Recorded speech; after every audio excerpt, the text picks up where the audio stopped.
Hello and welcome back to the Voice of Reason podcast. My name is Sean Phillips, and I am here today, joined alongside with my two co-hosts, Mr. Andy Van Beber and Mr. Travis Kirkendall. How are you guys doing today? What is up? What is up? What is up, guys? What's going on? Guys? Well, first and foremost, we wanted to say thank you to everyone who listened to the first episode of The Voice of Reason.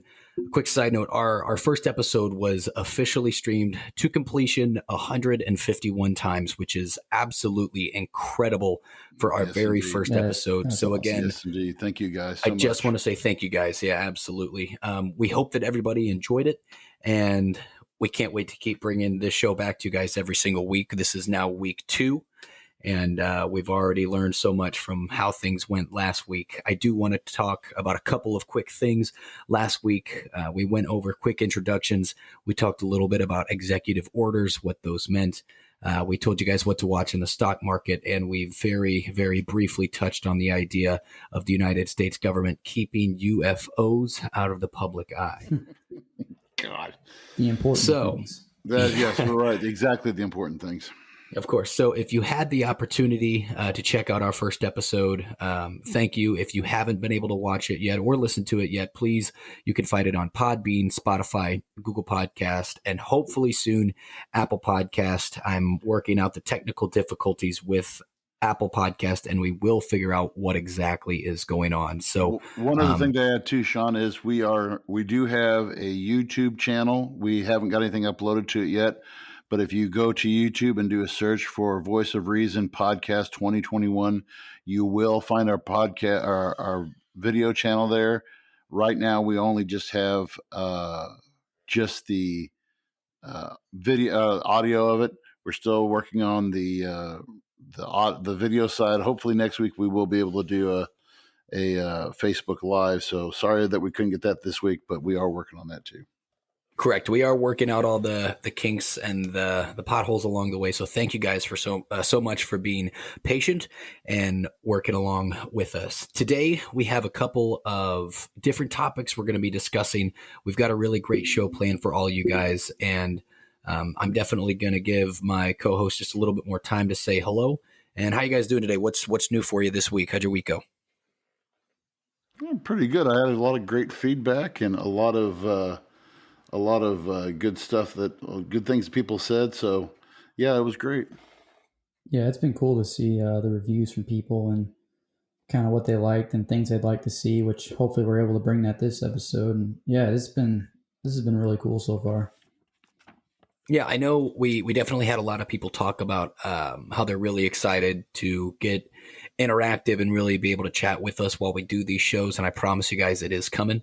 Just sit tight. We have a couple things we want to unveil first and knock out of the park first. And once we have that down correctly, we're definitely going to be more interactive and really, really work with you guys. I know a couple of the reviews said that they were really looking forward to actually us debating. So don't worry. We are going to be discussing a couple of topics today that we've kind of reviewed so far. And we stand a little bit differently on different rocks on these things. So don't worry. Andy's going to be wrong pretty much most of the time today that we have. And that's all right. Yeah. Thanks a lot. I appreciate that. So the first thing I want to start off today is we have a new segment that we're going to kick off the show with. And this is called Top Trends, where we each kind of talk about a quick topic that we saw in the news, whether it was online on Twitter or Facebook, or whether or not we actually just read this. Like for my example, my story I got from MSNBC. So I'm going to start with Andy. If there was a really cool trending topic you saw, what did you see this week that you kind of want to discuss? I dug this one up, boys. This was actually happened in Missouri, but it made national news this morning. Are you guys aware of where Malden, Missouri is at? Down in the Boot Hill. Malden, Missouri. Boot Hill? What's it called? Malden, Malden. Never heard of it. A gentleman by the name of, at the First General Baptist Church in Malden, Missouri, his sermon last Sunday was on how to be an attractive wife for your husband. This was on this church's web page, their YouTube page. I tried to find it, I couldn't find it, so I had some connections. But anyway, he said he gave a sermon the pastor Stuart Clark gave a sermon on how to keep your marriage strong, and his answer said, number one, the wife needs to look hot like Melania Trump, preferably, and that means losing weight and submitting her husband's sexual desires at all times, or else it's her fault when he strays. And so here are some of the other he brought up in the sermons. He said, ladies, here's the thing you need to know about men. Don't give him a reason to be like this distracted boyfriend. And it's that meme that has the guy's walking with his girlfriend. He looks back at the other girl. Yeah. He says, now look, when I'm trying to say every woman can, I'm not saying that every woman can be the epic trophy wife of all time, like Melania Trump. I'm not saying that at all, but most women can be trophy wives, but like her, maybe you're a participation trophy. I wish I was making this up. But this is so here is the kicker right here. He said, but you say, how can I do that? Oh, I'm so glad you asked that question. I'm so glad you asked that question because you're in my office, you and your husband, and we're talking about your marriage, and you've asked me this question about what can I do about that? All right, if you're sitting in my office, here's the first thing I'd say to you. And boy, I hate to say this. This is why you don't do This is why I don't do marital counseling anymore, and that is weight control. He says. He says, I have a friend. He has put a divorce weight on his, and it goes on and on. This guy's sermon was about how to keep your husband from cheating. I wish I was making this up. This was on February the 21st. And if I can find the video, I'll post it to our page just so you can get a good kick out of it. Honestly, let me tell you why this sermon was blasphemy. Let me tell you this right now, okay? Well, he didn't. By the way, he didn't make any biblical references whatsoever. I watched about 20 minutes of it. He made zero Bible references whatsoever. So let me tell you something, okay? One of the greatest shows of our era, of our generation, that is currently out right now on TLC, Hulu, if you have it, that you need to watch is a little bit of show called My 600-Pound Life. Okay. Yeah, I know the show. Some people might call that just, decent viewing, something entertaining. But for me, it is the only thing that I can watch to curb my extreme sexual frustrations 24/7. All right. There is a reason. Yes, sir. My girlfriend weighs 115 pounds, and that is solely due to the fact that if she weighed 600 pounds, then the sexual deviancy that would occur in this house would actually be illegal in multiple states. All right. So shame on this pastor. All right. Shame on him. That is probably the most blasphemous thing because Melania Trump is not the hottest woman on the planet. Yeah, and we will be discussing the hottest woman that has been in the White House underneath the desk later tonight. Oh, and her name is not Melania Trump. Yep. But that's what I had. Not once, but twice he referred to the perfect wife as Melania Trump. Yeah. Yeah. Oh, yeah. This was, I mean, if I was this guy's wife, first of all, I mean, she would be, I don't know how he is even married, to tell you the truth, but I just caught it this morning as I was looking for some stuff, and I thought, man, I can't pass this one up. Well, is he married to a broomstick? Is he married to a broomstick with like a photo printout of Melania Trump? If you saw this guy is not like trim. I mean, this guy's he's got the dad bod going on. Well, he's not at divorce weight yet. No, not yet. He will be probably after this week, but. Oh my God! #. It's one of those situations where you can't believe that guy still has a wife, and yet there's about a billion other guys out there that are just struggling to find love. But I guess love is in the form of Melania Trump. Well, this guy, I mean, he just goes on and on and on and on and on and on and on, and it just is like, this is what gives. Seriously speaking, this is the kind of guy that makes me sick when it comes to, because you'll catch one guy like this, he'll get his 15 minutes of fame, and you'll never hear about him ever again. True. But people who are agnostic or atheists, they just add this to their list of things that oh, this is why I don't like Christians. Look at what this guy's saying about his wife, you know. And to me, that's the that's the kind of dirt that gets thrown up in my face all the time, and I can't stand it. Oh, it's a terrible representation. Absolutely. Also makes Missourians look like crap, and we're not really in a it place doesn't right help. now to where we Great could be state of taking too Missouri. many more L's. Oh yeah. Oh, it is what it is. I feel I'm actually jealous. That was such a good trend. Mine is a little bit more serious and depressing, but that's okay. I'm going to talk today about Shamina Begum. This was a 15-year-old who left London back in 2015 and went to Syria through Turkey with a couple of school friends. While there, she decided to marry an Islamic State fighter. So she had left Britain. She had left London so that she could actually join ISIS. During that time, she gave birth to 3 children, all of whom have since passed away when they were infants. So she is now currently being held in a detention camp in Syria. And the reason why I was bringing this up is because now in London and the government over there is actually dealing with an ongoing battle between citizens and legal and human rights activists deciding whether or not she should be allowed to have her citizenship back. She was stripped of her British citizenship back in 2019 on national security grounds.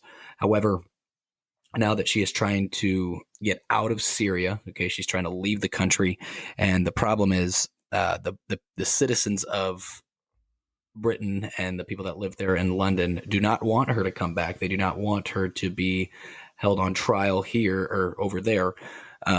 They want her to stay in Syria. Now, her lawyers and her legal representation and human rights activists are fighting for her to try to get back in Great Britain. So I just wanted to kind of pick your guys' brains quick on what your thoughts are is if you leave your country to join the Islamic State and to swing back and forth on monkey bars and try to blow people up, if you guys should actually get your citizenship back once things don't go your way. So she joined the Islamic State.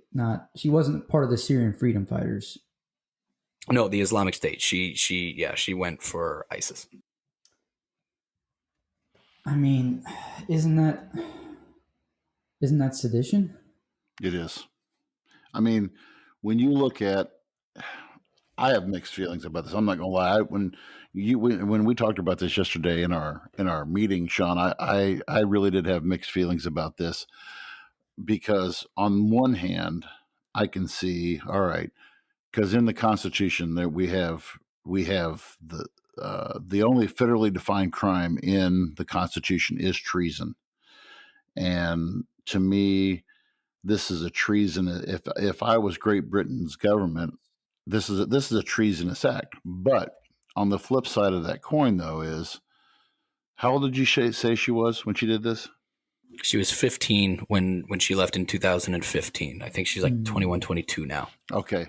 So to me, this is a 15-year-old girl who was, and as one who's been working with teenagers for years, I mean, I know teenagers who have a hard enough time, wearing matching clothes at the end of the day. So are you going to say then that a 15-year-old, that this girl should be held accountable for what she did when she was 15? I mean, I don't know. To me, that seems like too young of an age to say, okay, we're going to hold it. You made a mistake to join the other side at age 15, and we're going to hold it against you now. And that's where I'm kind of divided at. I don't know about you, Travis, but that's where I'm at. Well, so she left at 15. How long has she been in the Syrian prison that she's in now? Ooh, she's 22 now, right?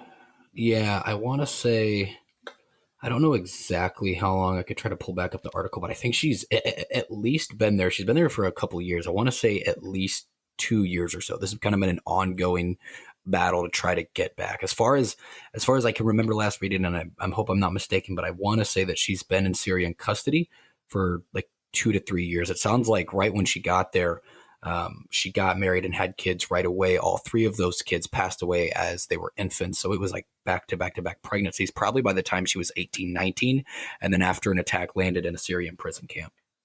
So it's all been a very, even though you think 6 years, it's been a pretty rapid time that all of this is kind of happened and unwound for her.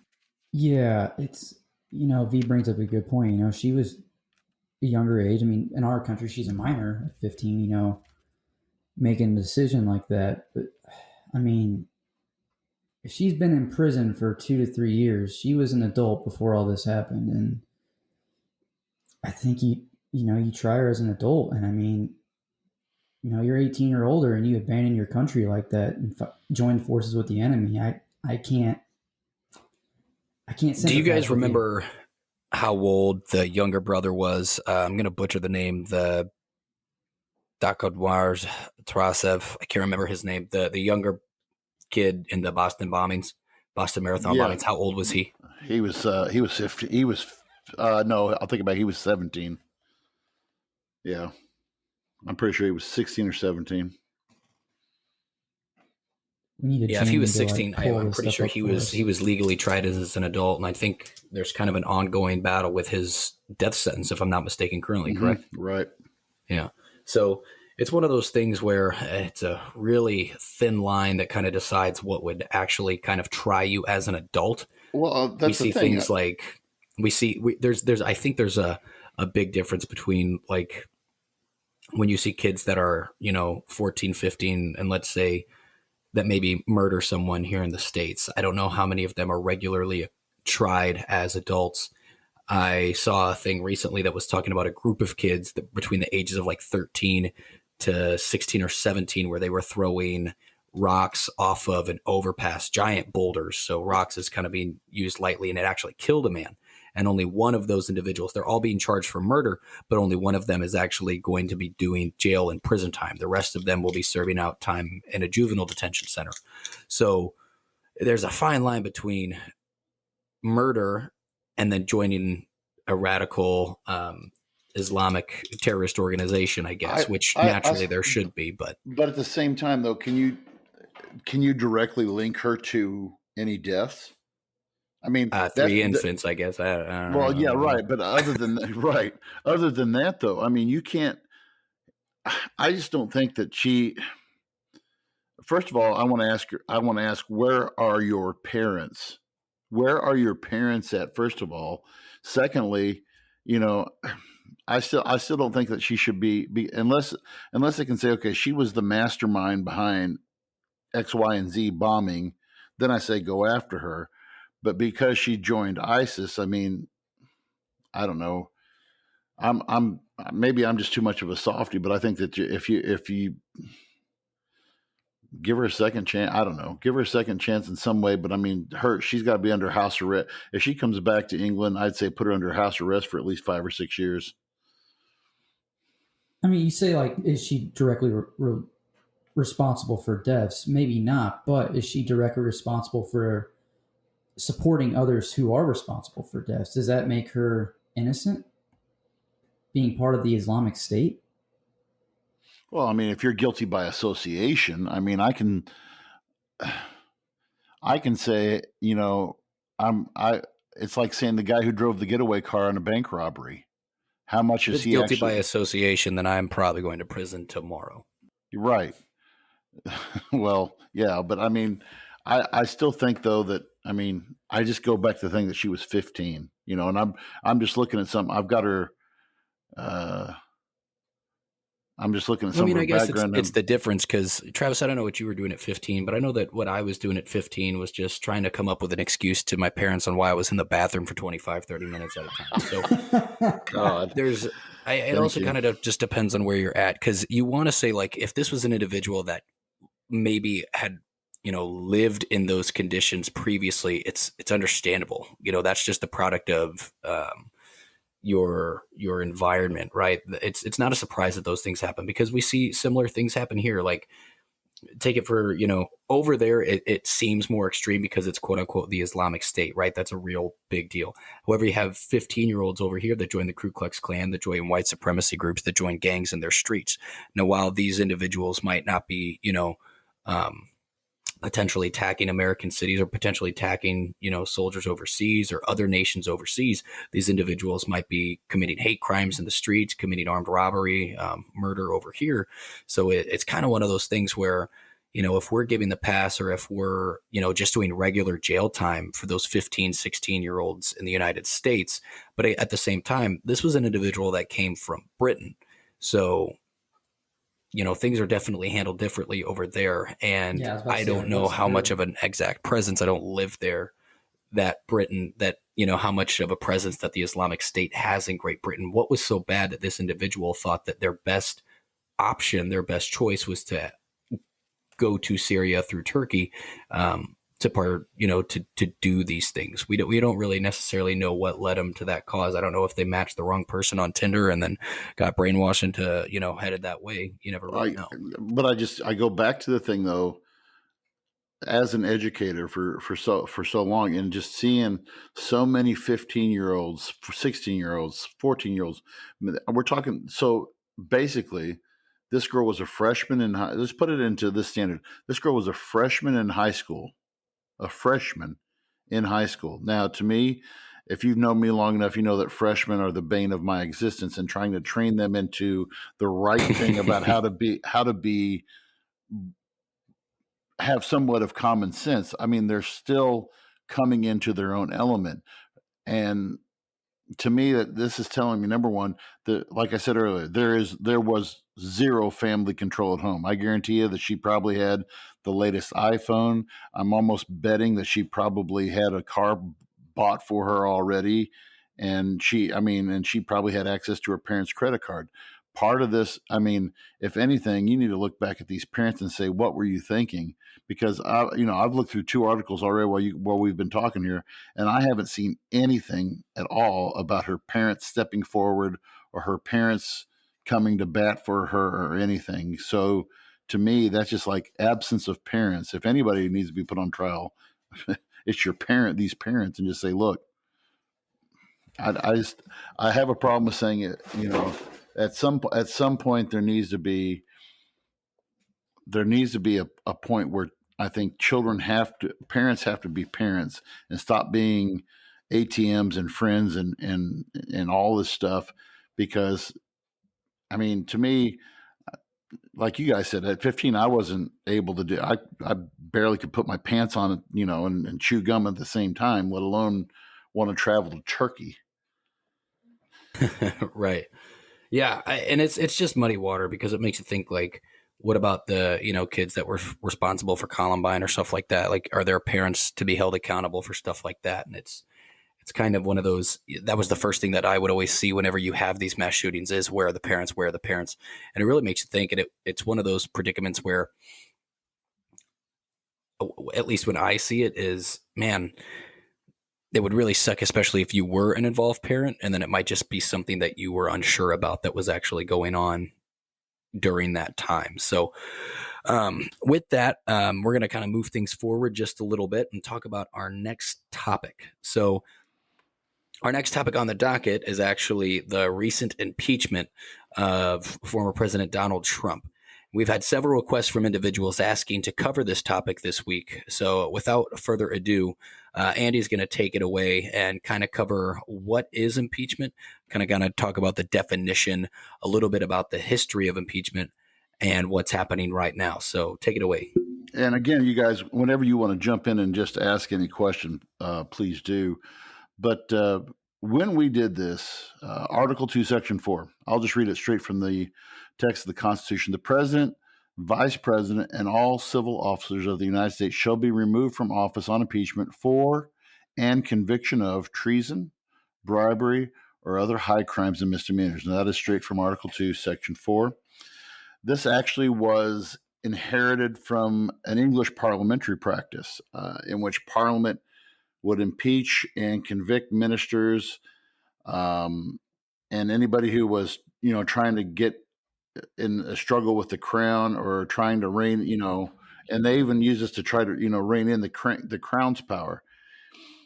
In theory, and for those of you who've had me for government class, know that I always say theory alert, theory alert, theory alert. Well, here it is. In theory, This is to be used as an important check on the executive and judicial powers for abuse of powers, violation of law. And originally, and this is something else I found in some of my research, members of Congress were not originally considered to be civil officers and they weren't subject to impeachment. And then some laws, and I'm not going to go into all the details about some of the acts that were passed by Congress, but then they were made it to where they were considered to be civil officers. Treason and bribery have a clear definition, but when we look at and we talk about high crimes and misdemeanors, to me, high crimes and misdemeanors is about as and this is what why our founders wrote it this way. They wrote it they wrote a lot of the Constitution this way. And when we talk about other topics, we'll get into this, but they wrote it in a bare bones fashion because they wanted it to adapt to meet the needs of the current time. Okay. Now, for example, when you talk about, and so I'll read something here. This is from Alexander Hamilton. He wrote in Federalist 65.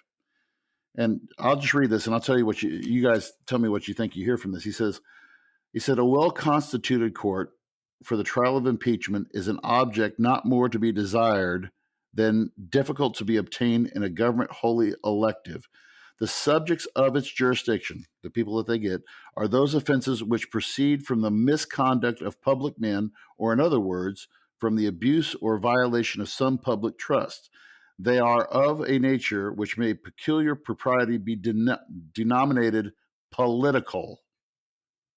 So here in the beginning, Alexander Hamilton is warning about what it could turn into. So as they relate chiefly to injuries done immediately to society itself, the prosecution of them for this reason will seldom fail to agitate the passions of the whole community. And listen to this, and to divide it into parties more or less friendly to the accused. Now, that is written 200 years ago, 200 plus years ago. All right. And the musical was written like 8 years ago. So that just goes to show. Yeah, they knew what they were talking about. So our first impeachment ever was actually of a U.S. senator. This was in 1795, I believe. U.S. Senator, no, I'll take it back. It was 1805. U.S. Senator from the William Blount from Tennessee. He was impeached on charges to assist Great Britain to attempt to seize territory in Florida and Louisiana, and he was expelled from the Senate. Another notable one was a judge by the name of West Humphreys. He was a judge, again, from Tennessee. They had something going on down there. He refused to hold court. This was during the Civil War. He refused to hold court, and he actually waged war against the United States government. He was found guilty, and he was kicked out of office. More recently here in 1902, Harry Claiborne, income tax evasion. He remained on the bench following his income tax evasion conviction, and that got him impeached. Now, with presidents. So I just mentioned those three guys shortly just to say, okay, here are three guys who did bad things. Here are three guys who did things that should have got them convicted. So Absolutely. impeachment can affect more than just a president, is what you're saying. President, judges, and federal marshals, like I said, congressmen, anybody who's any elected official. Yes, any elected official, yes. Okay. And appointed officials as far as that goes too. So a member of the president's cabinet can be impeached. Anybody who's considered to be a civil official, a civil officer. Okay. Now, with presidents, and again, I'm preaching the choir probably when I say this, but I want to, last week I kind of got under, some of my right-wing friends reached out to me last week and said, man, you went a little bit far with the executive order. Well, okay, this is for my left-wing friends now. Okay. We have so far gone down a slippery slope with impeachments that it's not even funny. We have never, and I'll get this, up until January 6th, we have never had a true reason for impeachment. Okay, just real briefly, Andrew Johnson. Okay, 1865, after the assassination of Abraham Lincoln, Andrew Johnson, who was a Republican from Tennessee of all places, Congress did not approve of Johnson's easy reprisal for the South after the war. President Lincoln wanted, you know, he wanted a smooth transition to bring the South back in. Okay, and Congress, they started investigating Johnson almost immediately when he became in office. They looked at his bank accounts. They found nothing. They looked at the fact that when Jefferson Davis, who was the president of the Confederacy, had been released on bail, they thought, okay, Congress thought, okay, man, he must really like Jefferson Davis. And on the contrary, Andrew Johnson said, we got to prosecute this guy. So they couldn't get him on that. That sounds extremely familiar. Yeah, exactly. This is what exactly you're catching the theme already. Okay, so Edwin Stanton, who was Andrew Johnson, well, actually was Abraham Lincoln's Secretary of the War, had made life very difficult for President Johnson. They had differed on, Stanton was really wanting to, we're going to keep troops in the South. We're going to do all, just a whole litany of things that he and Johnson disagreed upon. And Johnson had temporarily suspended him, hadn't fired him yet, and he appointed Ulysses S. Grant as Secretary of War. In the meantime, Congress then creates this law they create a law that was called the Tenure of Office Act, which had prohibited the firing of any cabinet member without the congressional consent. So what do you know? Johnson fires Stanton, and then the House has impeached him. Okay? Now, through a ton of political deal making, Johnson escaped conviction by one vote. You need 2/3 of the Senate to impeach, okay? Or to convict, I'm sorry. Impeachment is just, and here's another thing about what impeachment is not. Impeachment is not removal from office. Impeachment is a formal, almost like an indictment, a formal charging of an officer, okay? The Senate acts as the jury in any of these cases, and it takes a 2/3 vote of the Senate to convict. So that was Andrew Johnson, okay? Now, on to Sean's favorite one. Bill Clinton. Okay, we all know about this. This is the hottest impeachment of all time. And just to say this happened, all this came about in my first year of teaching, and I was a current events teacher. There was a joke every day, and I had to either send somebody to the office for using inappropriate word, But anyway, so Bill Clinton, November 1995, Clinton had begun an affair with a 21-year-old intern, Monica Lewinsky. She served for 1.5 years. She was in the White House. They had nearly a dozen encounters this is what kills me, in the Oval Office. Okay. Like a boss. Yeah, like a boss. Okay. 1997. So Lewinsky then is transferred to the Pentagon. She shared about her relationship with Bill Clinton with a coworker named Linda Tripp, who ended up recording conversations. Okay. Now, it's always a jealous friend. And go do a Google search for Linda. If you think Monica, go do a Google search for Linda Tripp. Okay. Not an attractive woman. Okay. But so Lewinsky then goes, but they actually call a federal grand jury. And she said she denied it before a federal grand jury. So then the FBI approaches Linda Tripp again, and they get her on tape again, and they offer Lewinsky immunity if she cooperates. Okay.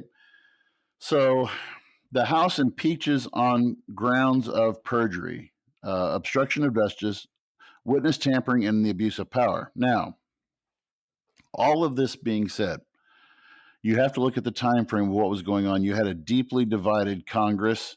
You had a Republican House that wanted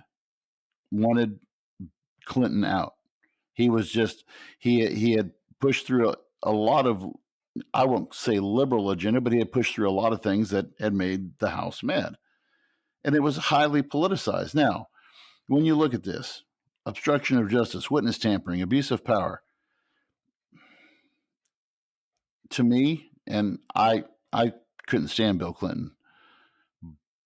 But again, what'd the guy do? That's a lot of extra words for a guy that got a BJ in a room. That's all I'm saying. Right. I mean, he got caught. I mean, he's a reflection of the society that elected him. Okay? He's like probably 65, 70% of men in America who cheat on their spouse at one time or another. He got caught. Okay? Now we You're move not on. wrong. Yeah. Now we move on to President Trump. Okay? Okay, so and when I do my research on this, I didn't go looking at Fox, I didn't go looking at CNN, and the guys will attest to this because I sent them the links. I go to BBC. BBC to me is about as middle of the ground as you can get. But why not One A American different News? about a different BBC than I'm normally looking up. Yeah, why not Right. One American News? Mm-hmm. That's not biased. Right. Okay. Now, President Trump was first accused of pressuring Ukraine to dig up damaging information on Joe Biden and his son Hunter. Okay. At the time, Hunter had worked for a Ukrainian company when Joe was VP.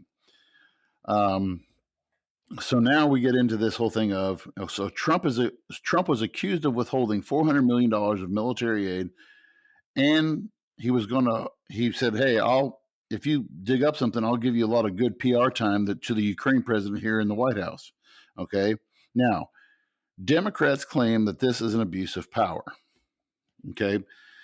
And the three things that stood out in Donald Trump's defense that his attorneys brought out time and time again at the trial was that the Ukrainian president himself gave a he gave a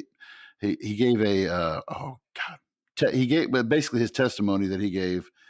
He said he felt no pressure from President Trump, that the Ukrainians were unaware that the aid was held back, and that U.S. military aid was eventually released. So, in the House, when they impeached Trump, it was a 230 to 197 vote, okay, for impeachment. When it went to the Senate, it was 48-52 acquittal along. And by the way, both of those were right along party lines. Both of them were, okay.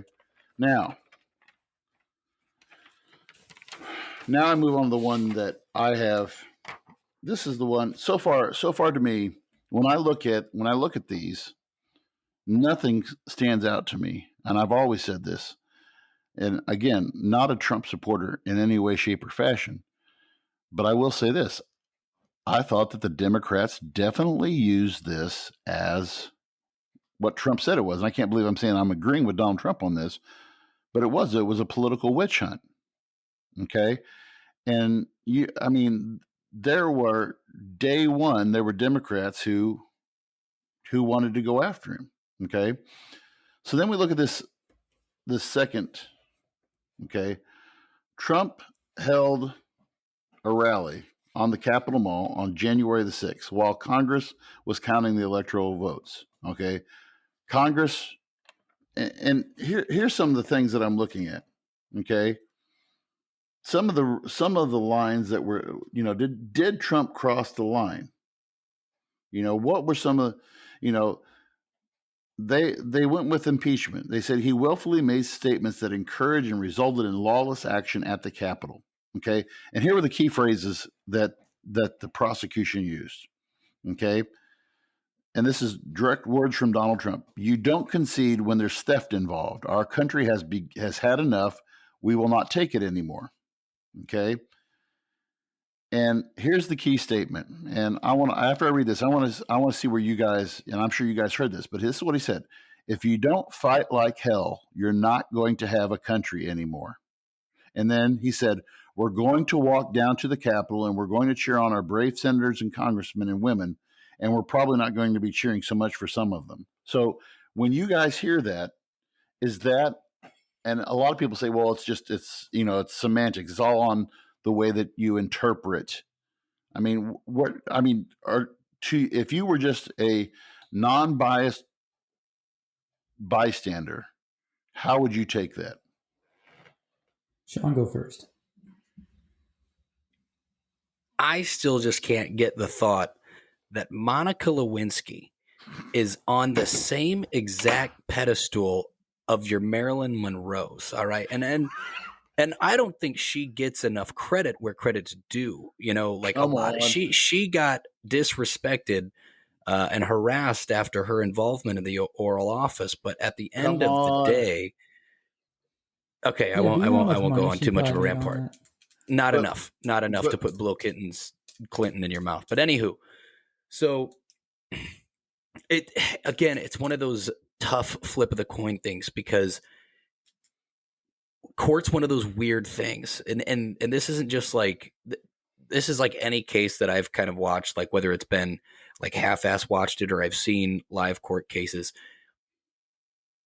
The problem, at least that I see sometimes with the judicial system, is that judging almost can always seem like a biased, right?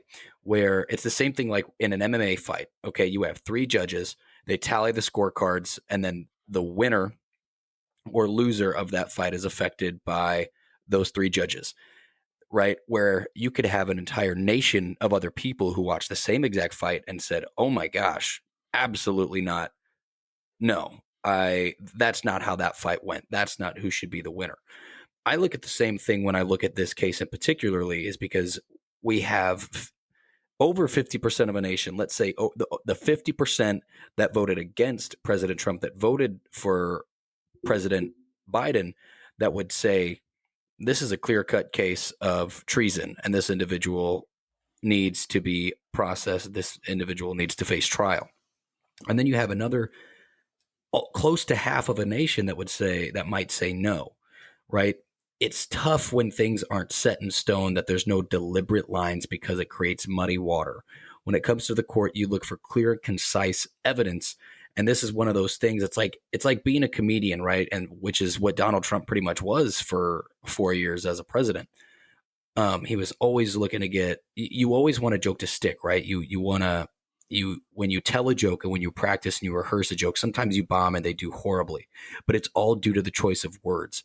That little rally that he could have been his version of bombing on stage, right? and Where and that's my you thing. want you Yeah. want to deliver the right lines, and sometimes it takes practice. And I think that for Trump, when this election slipped out of his hands and it didn't go the way that he wanted, he just started spewing words. Whether or not he physically meant, "Hey, go march down on the Capitol," again, could he have thought it? Yes. Was he smart enough at the moment to not directly say it? Yes. But like any good It's but tough. like any good so you use the line of a comic though. Mhm. Okay? Part of that is timing, right? Yes. Okay. So when he does this is the problem that I have with this. This was done on the 11th hour. I mean, they're at Congress. I mean, what in God's green earth is he expecting to happen? I mean, because Right. he's already thrown Pence under the bus. He's thrown Pence under the bus, and he's to me, this was I have a hard time not looking at this and saying, okay, you know, I did. So this is something else I grabbed too. So I actually looked up another guy, and this guy is I gotta get his name here. This guy is Professor Garrett Epps, and this guy was he's one of the foremost American legal scholars, and he studied law or he taught law at University of Baltimore. And he said, "What is incitement under the law?" He said, "Incitement is not a crime under the First Amendment unless it meets certain criteria. First of all, it has to be intended to cause violence. If I go downtown and he says, if I go down and I say to two drunks standing in front of a bank, let's rob the bank right now, I haven't really incited anybody because it's not very likely they'll rob the bank. If I say, let's meet here tomorrow and rip things up, I'm not inciting because, in the words of the Supreme Court, where there's time for better counsels to prevail, the remedy for speech is more speech. Okay. Now, so the question is, did Trump cross the line? He says it's pretty imminent because he's telling people to march to the Capitol and I will march with you. There wouldn't be any time for better counsels to prevail because you're just going to leave the ellipse and walk down to Pennsylvania Avenue. He said we have to fight and show strength. But he also said we're very peacefully and patriotically going to ask. And that's where he covers his butt. And so, like you said, Sean, in the end, it's a jury question. So, to me, impeachment it's a slippery slope. And I know I'm going way over, but I want to talk about the one that got away. The one that got away, and we're coming up on next year will be 50 years on the one that got away, and that is Richard Nixon. June 17th, 1972, 6 burglars are arrested for breaking into the Democratic National Convention's headquarters at the Watergate Hotel. And this is done. George McGovern is running against Richard Nixon. Richard Nixon really doesn't have any chance of losing against George McGovern. George McGovern was just not the best guy for the job. Okay. Involved were 4 CIA operatives who were formerly involved in the action against Castro in the Bay of Pigs. That one worked out well. James McCord, who was security chief in the committee to reelect the president, which later was called, I love this, they called it CREEP. 2 others, Howard Hunt, who was a former high-ranking CIA officer, and G. Gordon Liddy, who was a former FBI agent. All of these were working for the president. Nixon helped got it to where people in his committee to burn transcripts of wiretaps. Bob Haldeman, who was Nixon's chief of staff, Charles Colson, who was special counsel to Nixon, spread a false alibi around D.C. for Nixon about the whole break-in thing and said, oh, these were just guys who were extreme anti-communists who didn't want McGovern in. And Nixon personally arranged for I think it was like close to $1 million for this guy Haldeman, or for Howard Hunt, to get out of the country so they couldn't catch him. The smoking gun, though, became the Nixon tapes. And Nixon said that stuff was protected. The Supreme Court and Nixon versus the United States said, no, you have to be released. And I mean, you had everything from illegal use of campaign contributions to destroying 17 minutes of the tapes after the Supreme Court said, hey, you got to turn this stuff over. And so August 9th, 1974, Nixon resigns.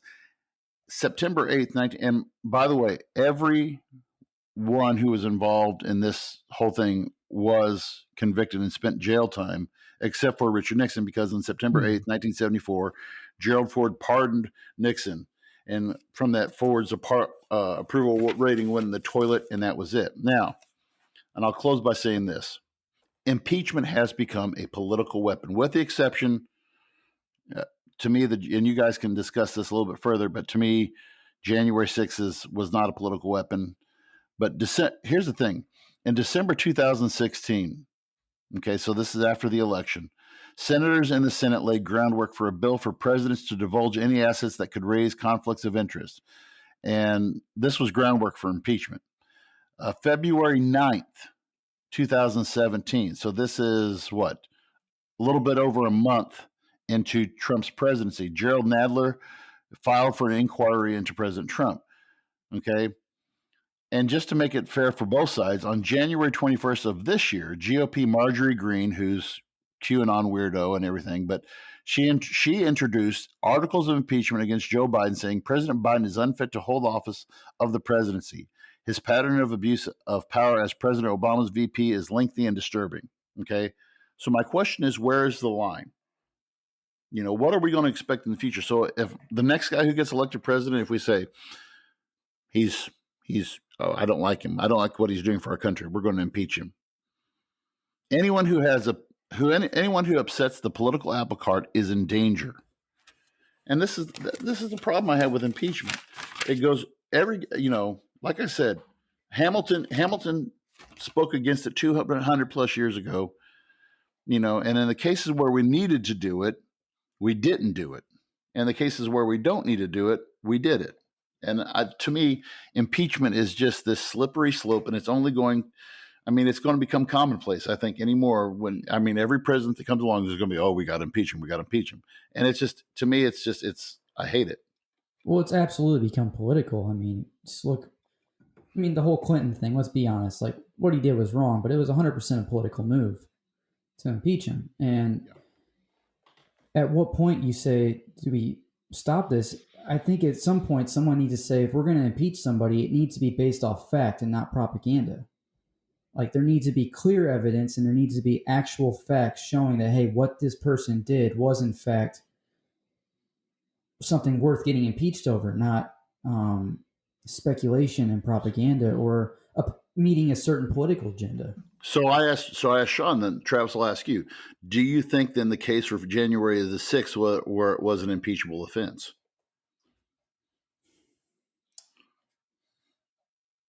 Yes, I do. Now, It's hard. Go ahead. I don't whether he truly intended for that to happen or not. I think there is some accountability there. His words, without a doubt, played a factor. Now, do I think they were directly pointed towards this as the result that happened? I don't know. I have issues with it being necessarily referred to as like an insurrection and like an overthrow of the government. I think if that was considered an overthrow of the government, I think we have real issues, in my opinion.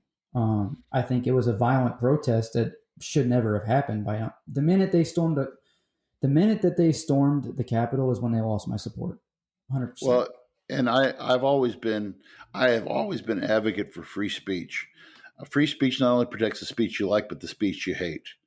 But at the same time, when I look at this and I look at intent, if he would have done this a week after the election, I could say, yeah, I see that. If he had done it a month after the election, I wouldn't have had a problem with it. But the fact of the matter is that he did it while they were counting the vote, you know. But at the same time, you know, what happened to him, and I'll go in defense of the president when I say that when the whole Ukrainian thing, you know, trying to say, well, that they have the Russians try to involve in the election, that's a bunch of crap. I mean, it was proven false. Yeah. And so we can't, you know, but the political side of this though is too. Here's the thing against the Democrats about this, okay? And you guys, here's why they did the impeachment. I mean, he had a week left. It's like, well, what are they going to gain by impeaching him with a week left to serve? Part of the grounds for if you are convicted of impeachment on any impeachment charge, you can never hold. I mean, you can't hold any federal job. You can't be the janitor down at the post office. Okay, you cannot hold any federal job after impeachment, and the Democrats are still terrified of Trump in 2024. I mean, he spoke at CPAC this weekend, and I mean, he didn't say that he wasn't going to, you know, run for re-election. So is this impeachment then because of his actions, or is it a political agenda? Is it really for the people and defense of the people and their best interests, or is it for the best interests of the opposing party and his own party that some don't support him at all? I mean, what is it really? Well, I mean, yeah, and that's the other thing too. So you got guys like Mitt Romney who voted for the conviction, you know, and now and Trump is just saying, well, he's a traitor. And I mean, you look at any site though that they're calling Mitt Romney a traitor. You know, I mean, here's the thing: in a regular court of law, if a jury member got up there and said, "I already know how I'm going to vote," you're kicked off the jury. 100%. You're kicked off the jury. They're not going to let you be on the jury. 100%. And so you have all these other senators, Republican senators, who have already said, "Oh, this is a political, you know, this is just, you know, this isn't even constitutional." Oh, it's very constitutional, you know, and like you said, I mean, I had a hard time looking past this one. I really did. I mean, I know that makes. But when you see people who say, and my other question was this: what are you hoping to accomplish by doing this? Let's say that Capitol riot was successful. What are you going? It's a coup. That's all it is. I mean, it's a coup. Well, that's just it. Like, what really was the purpose of it? I mean, you got a bunch of hillbillies and hippies up there, just like dressed up as Vikings and stuff, storming the Capitol. Like, what was the purpose? Like, how organized was this really, or was it just mass chaos? Like, Well, it it goes was. back to Sean's conspiracy theories last week. I mean, you've Like, say got they actually got in the Capitol. What were they really going to do? Were they really going to go in there and kill all these government officials? right, Like, right. was that really the intent? If so, why weren't they? If this was really an insurrection, why weren't they armed? And why wasn't this a battle? Like, why wasn't it? You know what I'm saying? Like, it just doesn't. There's Not well, defending what they did. I mean, what they did was it was stupid. It was stupid right, and it was wrong. right, But right. I I'm think it never going. was That's going to be one of those things like Sean talked about last week. We're never going to know the true answer to some of these things. no, we won't. No, But should we? yeah. I don't pay enough taxes apparently to get those answers. Oh, you live Yeah, in I just want to Illinois. know That's if not true. anyone got their Lewinsky when they walked in, and that's honestly, if not one happened during that insurrection, then yes, it is means of impeachment. If not, then I just say it was just an early party. But when I look at it, Travis, kind of what you said was this a real insurrection? The group of people that stormed the Capitol too, you and I both know those are the same kind of individuals who are more than proud to be, showing the pictures or footage of them messing around with, any kind of weapons that they have at home. Like, these individuals are people that are armed, right? And whether or not they were just smart enough that day to not bring in those weapons with them, based on the numbers that they had, based on the stand down that Capitol Police had of not messing with these individuals, if those people that stormed the Capitol really wanted to do physical harm to the congressmen and women that were in the Capitol that day, they easily could have, just based off numbers alone. At least in my opinion. And plus, it seemed like a lot of them, there were prior service individuals. There were some people that were still in the service that were in that organization. These are trained individuals who could have done more damage. However, I think it was just more of that mass chaos kind of last minute. We're doing this because it's fun. We didn't really think it was going to kind of get this far. But Didn't now think we're people were here. gonna I'm going to die. start grabbing podiums and running away. Like, people did end up getting shot, which I think after that kind of happened, that's when people were like, oh crap, this is stupid. And that's when you kind of started to see some of those individuals. Like, I think there were some, you might have had your group of like maybe 100 people that were like, yep, this is what we're going to do. We're going to take the Capitol building, right? Have you guys seen that video? I've always seen it. Like, I've seen it in a TED Talk where it's this one guy dancing on a hill, kind of crazy, and he's just by himself. There's no music playing. He's just dancing. But by the end of this video, there's like 200 people in this group dancing with him. I think that this incident is kind of similar to that. It's unorganized chaos where they saw these people have success and they're like, we're already here. Let's just jump in and join in on the fun while we can. And so, yeah, I think that if it would have been a real insurrection, knowing the people that were there, knowing if they actually would have planned things out, we could be looking at a group of insurgents still in the Capitol to this day, but we don't. And I just think because it was more of someone dropped the match and the gas was lit. So, and that's why I said they try to pin that impeachment through impeachment on the president. But you have to be careful on how you use it. Just to sum that all up, you have to be careful. And who knows if this is what the founding fathers were truly aiming at? That's a very good question. The founding fathers were heavily intoxicated during most of their time in those hot offices with their wool clothing and wigs. So that'd be a conversation worth having sometime. Like, really, what would the founding fathers think of just everything? Like, that would be be interesting.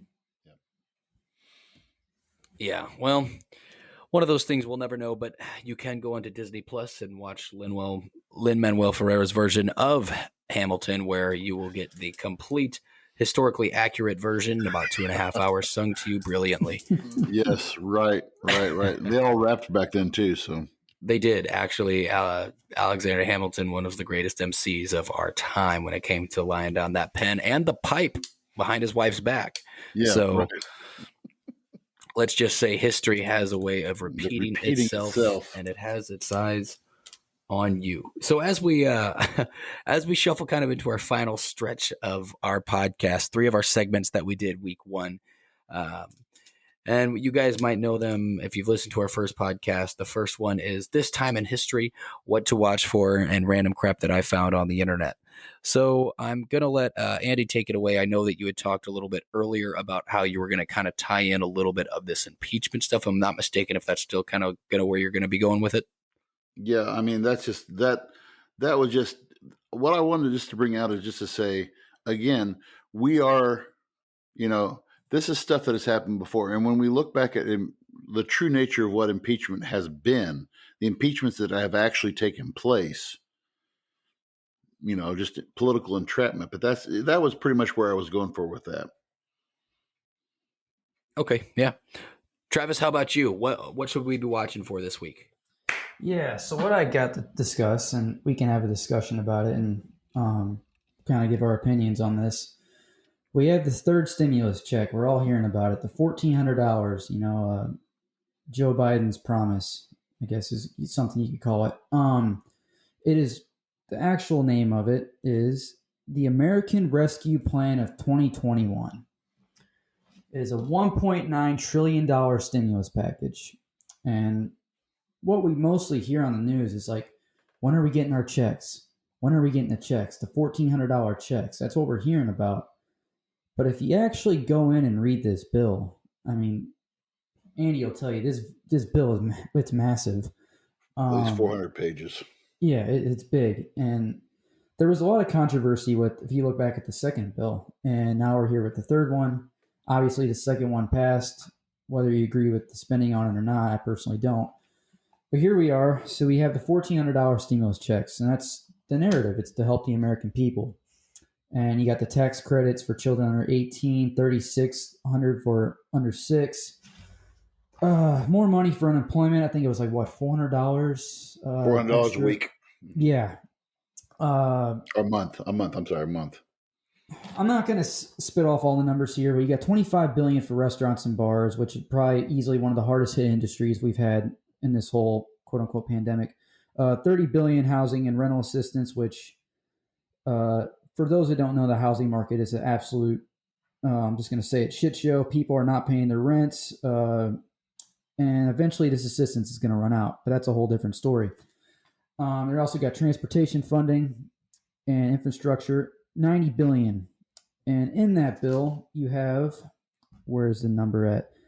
The BART system in California. The BART system is a rail system, and I think it goes from San Francisco to, I don't know the full extent of this. They've been building this thing for years. And I had the number written down. It was 1 point. I don't have it written down. Do you have it, V, by chance? No, I don't. It was like, I think it was like 140 million. It was in the 100 million to help that system out. Yes. Right. So you have a plan. You have a bill that's proposed to save America. It's to help the people who are hardest hit. But if you really look at this bill, and this is not the only example of this, you have millions here going to projects that, like, why are we building a rail system in San Francisco, California? Why is the federal government funding this? Why is that not California's government's project? We have a nationwide pandemic. This is a plan for the American people, and yet we have millions of dollars going to a rail system. And yeah, I've already hit on that. That's one. You have, what was the number for arts and humanities? Got it pulled up right here. I think it was 130. Where is it at? I think it was $130 million to go to arts and humanities. Yep, 135 million. Let me ask you, gentlemen, $135 million to go to arts and humanities. And it doesn't really specify it so much, but you're looking at a bill that is supposed to be supporting Americans and helping the American people who are hardest hit. And yet we have 140 million going to build a train, 135 million going to arts and humanities. You have, 3 million going to the Great Lakes infrastructure, something. I didn't really get a whole lot of information on that. But the point is, And there's other examples of this. There's a lot of fluff in this. There's a lot of little hidden millions here, millions there, that are going to stuff that have absolutely nothing to do with what the narrative of this bill is. $15 an hour minimum wage. Yes, that's another one. And I was looking at the plan for that. Apparently, the way they have it, it's a 5-year staggered plan. Mm-hmm. So the year one is like 11, year two, 12. They have it staggered. Now, whether that makes it through or not, we'll see. That's a whole nother debate right there. But when you look at the purpose of any stimulus package, I mean, you will always find pork tied into it. I mean, there's always somebody's pet project. I mean, this is, we have been talking about this in my U.S. history class. We have created the welfare state, and in the fact, 100%. And I want to go back to, and this is a point that Sean, I totally admired the statement you made last week when you said we believe in helping people who are sick, poor, needy, orphans, the people who are in need. It's the way about which we deliver that aid that we need to be concerned about. And I know I butchered that quote the way you said it last week, but to me, when you look at this is we're entering in dangerous waters. My wife and I were talking about this last night. I mean, are we enabling, or is it time for us to put on our big boy pants and go out there and say, okay, we've got to, we got to face this head on now. It's a time. Is it time enough for us to say enough with this? I mean, I don't mind getting money from the government, but when it's coming from the American taxpayer, I have a problem with it. 100%. And it's like if this money was actually going specifically to the people who were hit, okay, but why? Like me personally, like, yeah, I don't. The money's nice, but like, I'm not struggling. Like, I don't need this check. Like, I'm not rich, but I don't need it. There's somebody else, I'm sure, who would gladly have had these 3 stimulus checks. Right. It could have really helped them out. Maybe they got it, maybe they didn't. But the way the aid is just being, everybody's getting it. You get it. Everyone's get it. Now there was income restrictions on this one. So if you made, I think it was like household or over 75,000 or individual over 75,000, you didn't individual qualify. over 75,000. Household, I think, was 120. Yeah, that's right. Something along those lines. So that I can understand. There's just so much fluff in it, and it's like we're spending all of this money, and like what's really the purpose behind it? Is the narrative really to help the people who are hardest hit by this thing, or is this just an excuse to print money and put it towards political agendas? I'll tell you guys this much. I had a very left-leaning professor, my econ professor in college, who said, and this is coming from a guy on the left, who said, you cannot spend your way out of a recession. Absolutely you can't. not. That this is the old saying, it's called, and this is what they call this. There's actually economic term for this. It's called priming the pump. And we talked about this with the Depression era.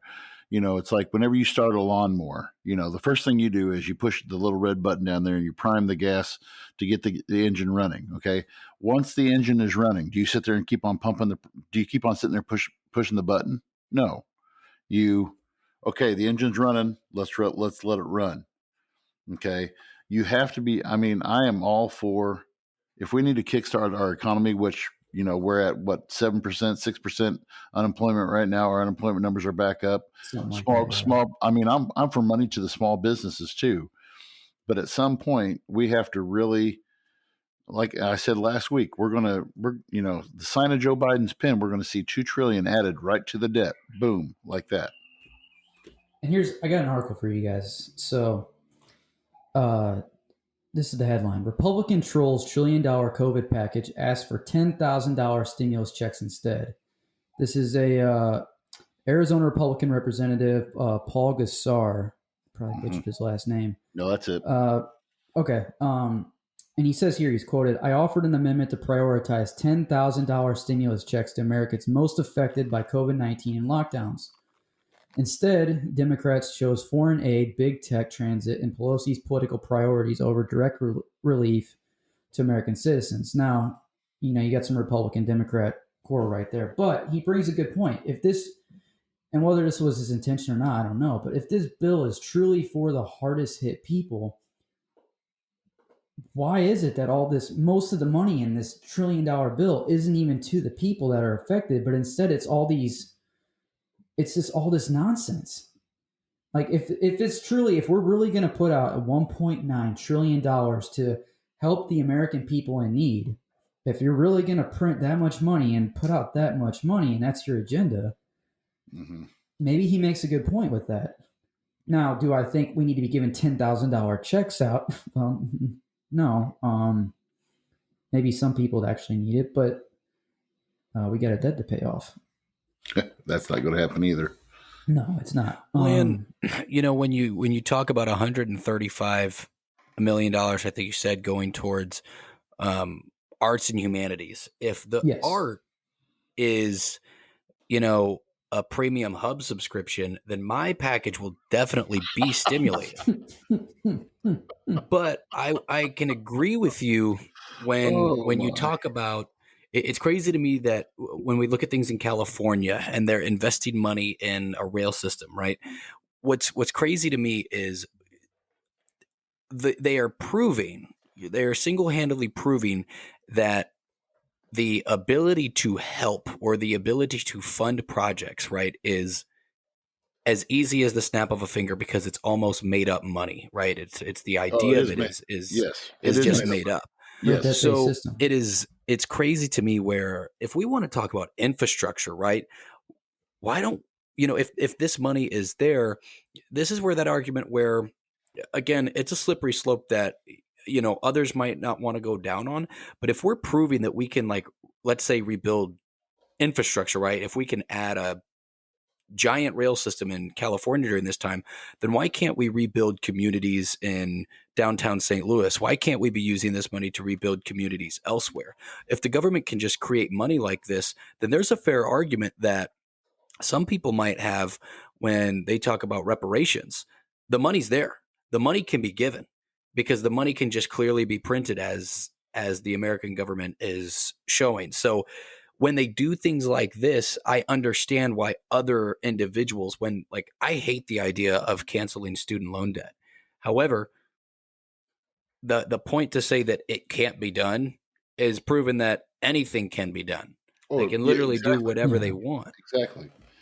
So for them just to not do it just proves it's not because they can't do it. It's because they choose not to do it. Right. And the argument that they can use too also is all of these things. You go that I go back to that rail system, Travis. The defense that they'll give for that, and I can see this too. What are you doing? What are you creating when you're building that line? You're creating jobs. And I mean, and in all fairness to the Democrat, I mean, you can say that with every arts and humanities, you're creating jobs. You're promoting economic growth, and that's the defense for any government spending, is that it's creating jobs. It's creating jobs. It's creating jobs. It's creating jobs. It's creating jobs. And that, in the end, is what we want to do. When you look at not Sean's term of stimulation, but the term that they're going with is going to be, we want to create jobs. Well, yeah, and I totally understand that narrative. I mean, but there's also I go back to why are we funding, this California project and many others? $350 billion in this stimulus package is to cover state and local governments' budget shortfalls. At what point, though, do we hold the state and local governments accountable? At what point do we hold them accountable for not balancing our own budget? And at what point do we hold our federal government accountable for not balancing their budget? I mean, and maybe that's a whole different issue I'm getting into, but the point is, if you're going to be spending this money in the narratives to help the American people, why is it not going to the people?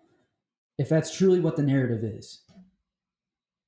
1997 was the last time that we had a balanced budget and that was with Bill Clinton. And Bill Clinton wanted to. The one thing that I applaud Bill Clinton for, and don't go there with that joke, Sean, but one thing that I applaud for Bill Clinton for is that he did balance the budget, and we did, for the first time and only time in my life, we had a surplus. We had a budget surplus, and Yeah, I they remember and you that telling me about this. and this there was an argument about what to do with that money. Do we put it towards the debt, or do we give it back to the people?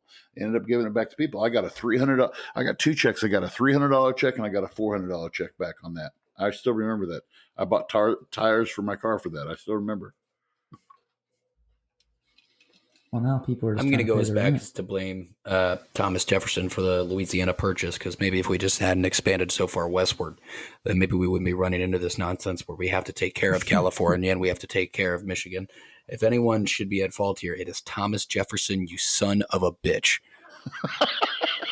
Yes, we're gonna blame him, and we're gonna hold his feet to the flame. It wouldn't be the first time. So Right. as we kind of move things a little bit forward, I'm going to talk about the last segment, some of the things that I have kind of stumbled upon here on the internet. And today I want to give a quick run through. Let out a couple of those today. A queef. Oh my God. Yep. It just slipped out. So no, I want to Yeah, take a classic. quick look at how Ted Bundy might have actually been the most successful Republican of our time. Oh God. Here we go. Wait a minute. Let me get adjusted in my chair here. Okay, go ahead. I'm good now. I'm good. So many of you guys might know Ted Bundy as the piece of crap serial killer who was responsible for the murder of at least 30 young women, potentially more. Many of you guys might know he was one of those handsome devil kind of individuals who had actually swooned women when he was at court. He tried to defend himself in court and was making, jury members laugh, the people in court laugh. This guy had a natural act for being a character and a natural act and knew how to carry himself. And unfortunately, the way that he carried himself was, led to the death of 30 women. However, what some people might not know about Ted Bundy is he was actually a very talented up-and-coming Republican before his murder spree, and actually a pretty successful one. So it's funny that you had mentioned Watergate, because actually a few years before he embarked on that killing spree, Ted Bundy had hit the headlines for a different reason. He was actually accused of spying against Democratic candidates for the Republican Party amid the Watergate scandal that, like you said, eventually would see President Richard Nixon resign from the White House. Oh. Yes, so this actually happened after he had went through a breakup with his girlfriend, which one thing that some podcasts I've heard about Ted Bundy and some, video things I've watched about Ted Bundy, a lot of his victims actually looked pretty similar. There was kind of a specific mold that he kind of actually would go after. And they actually kind of had a similar look to his girlfriend that he had split with at the time. So it's believed that this was actually kind of like the switch, and he threw himself into a variety of activities. And that one of that was being super active in the Republican Party. He actually attended the 1968 Republican National Convention as a delegate for future Vice President Nelson Rockefeller. And he did take a little bit of a break. He had to throw some murder in there. Like any good Republican might have to. Right. But he was actually known, and like I've said, lots of footage that have come up about Bundy, including like some of the stuff in the tapes. When you listen to him speak, he's very articulate. He's very good with words, and there's a reason why he had actually kind of found himself amongst people that were rising to power within the Republican Party. He had actually gotten in trouble. Part of his job was to shadow. I believe as a governor candidate, in Washington, Republican candidate Daniel J. Evans. So Bundy, would go on to become a professional stalker, but was actually stalked former Governor Albert, I'm going to butcher the last name, Rossellini. Yeah, Albert Rossellini, and was to record his speeches so that they could be analyzed by the Republican team and used against him, right? So wow. This is like big Watergate at the small scale, right? And this guy would, like I said, was at the Republican National Convention shaking hands with these individuals. He was really That's crazy. a That's cunning pretty. individual. That is amazing. And it's one of those things where they actually look at, I couldn't tell you, I've heard a lot, like they say that a lot of serial killers, right, could potentially become incredible politicians just because they have a way, and there's a certain level Mm-hmm. to being a psychopath that you might need to actually kind of run for public office at that level, right? Look at John Wayne Gacy, was heavily involved in the Democratic Party Right. in Illinois. So I was going to bring that up. I was actually going to bring that up, but yeah, go ahead.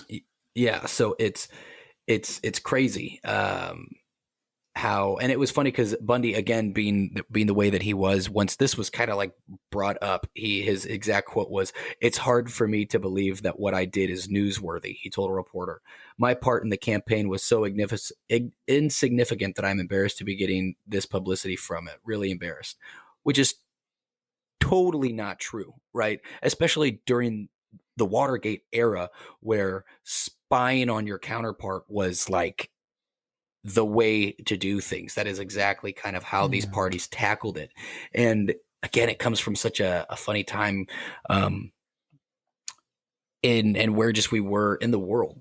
And it's crazy to me that you take, and the reason why I say, why was Ted Bundy so successful is because really he had one goal in mind, and that was to kill as many people as he possibly could.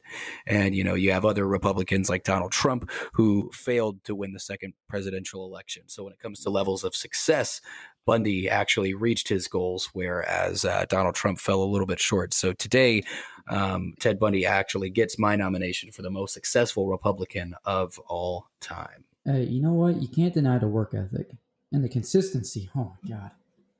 Yeah. It is all about consistency. All good serial killers know that consistency is key. All right. You can't just murder one and move on. You got to just Keep get on going while the going Keep is on hot. going. That's right. Strike while the metal's hot. That's right. Strike while the metal's hot. I love it. So, as we kind of wrap things up here, I kind of want to talk briefly about our topic that we will be discussing next week. I appreciate you guys staying with us for this episode. I know there was a lot of really good.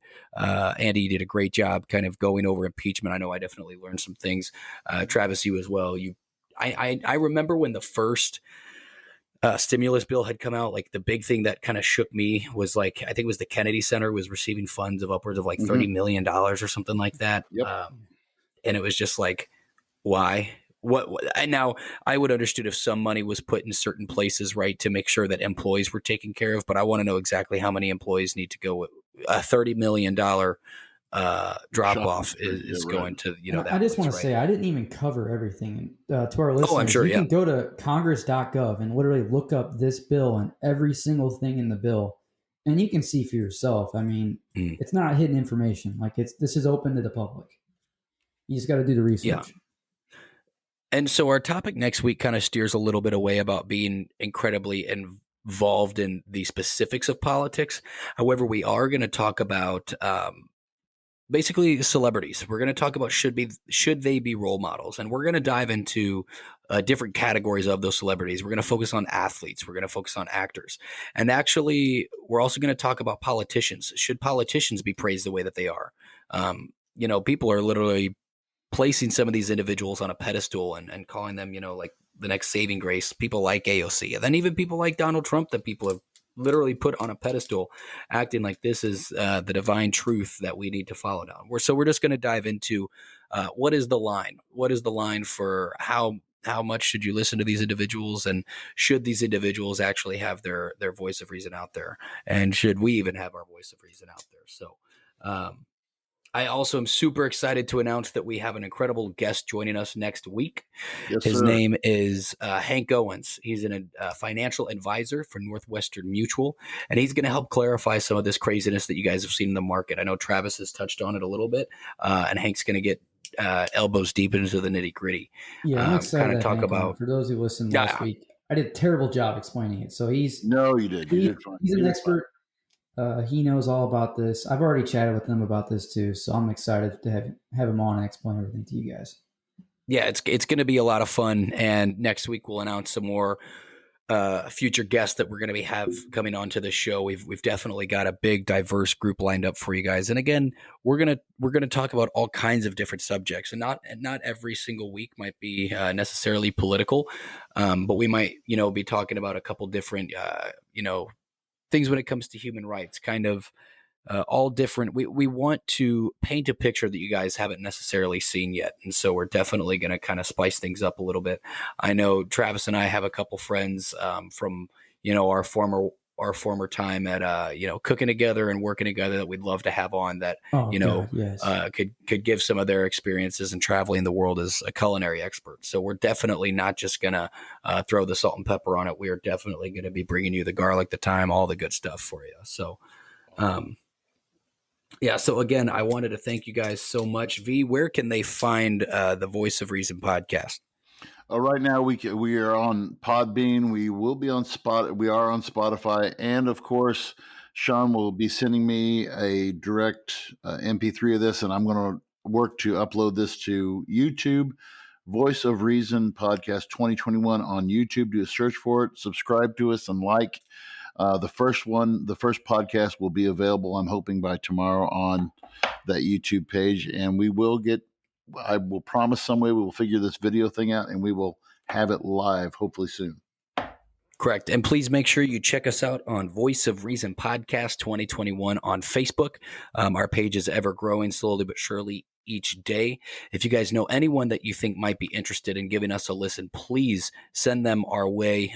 If you guys have any questions for us or anything that you guys might like for us to discuss, you can email us at voiceofreasonpodcast2021@gmail.com, or please send us a message on Facebook. Leave a comment in any post that you guys see from us, and we will be more than happy to reach out to you guys or discuss whatever you guys might have to say. So from me here, Sean, I want to say thank you guys for sticking with us, and Travis and Andy, I'll let you guys sign off. And I think this was a pretty kick-ass episode. Yep. Thank you guys so much for listening awesome. to us. Thank you. Keep it up. Yep. All righty. Thank you so much. And we will be seeing you guys next week with the good doctor himself, Hank Owens. We will talk to you guys next time. We'll see you later.